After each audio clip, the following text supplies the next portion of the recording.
White House counselor to the president, Kellyanne Conway, was, quote, counseled after she promoted Ivanka Trump's clothing and shoe line in a Fox News interview from the briefing room today. Conway was talking about that clothing line, of course, after the president criticized Nordstrom for dropping his daughter's brand for what Nordstrom says were declining sales. We're digging for more details on that story while the White House answers more questions about whether President Trump's Supreme Court nominee disapproves of the president's tweets attacking federal judges. The president is angrily disagreeing with that allegation, and as you might expect, the president's disagreement, well, it quickly got personal. CNN senior White House correspondent Jim Acosta joins me now. And Jim, the White House says that Judge Gorsuch was speaking only generally about attacks on the judiciary, not singling out the president's tweets and comments. It is Gorsuch a mess, Jake. The White House appears to be just fine with Supreme Court nominee Neil Gorsuch after he expressed dismay with attacks on the judiciary in the wake of the president's comments on the judges handling the case of the administration's travel ban. Instead, President Trump and his top aides are directing their outrage at the Senate Democrat who first revealed Gorsuch's remarks. You condemn the remarks by the president. For President Trump's pick for the highest court in the land, it's a supreme turn of events. Supreme Court nominee Neil Gorsuch was asked in a private conversation by Democratic Senator Richard Blumenthal about President Trump's attacks on federal judges. There's no question that Judge Gorsuch said to me that he found these attacks on the judiciary by the president to be disheartening and demoralizing. The president's response, he didn't go after Gorsuch, he ripped into Blumenthal, resurrecting the senator's past false claims that when he was in the Marine Reserves during the Vietnam era that he actually served in Vietnam, then accusing him of misrepresenting what Gorsuch actually said. An attack the president repeated after meeting with Senate Democrats who are facing tough re-election battles.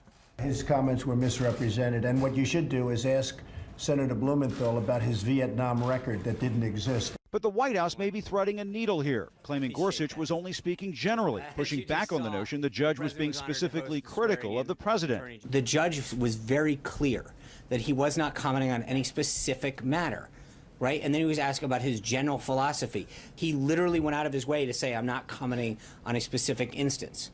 That may be a distinction without a difference. Even if Gorsuch was speaking broadly, the president's attacks on the judiciary would clearly meet the standard of disheartening and demoralizing.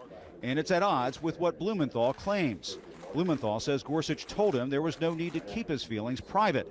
In fact, Judge Gorsuch specifically said you should feel free to mention what I said about these attacks being disheartening and demoralizing. As well as what a fellow Republican said after he met with Gorsuch. Disheartening is a great word. George Gorsuch and I actually talked about that, and frankly, he got pretty passionate about it. Top Democrats are now signaling their new strategy for Gorsuch's confirmation hearing, insisting that the judge condemn the president publicly.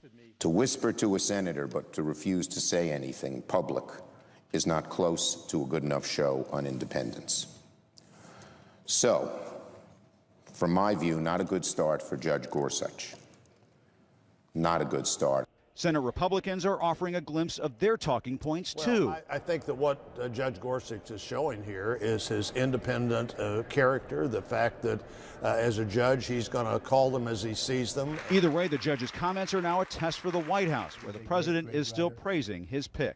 He'll respect and very much respect the Constitution as written, and he will apply the law as written. He's a mainstream judge, very much mainstream, and I urge you all to confirm him.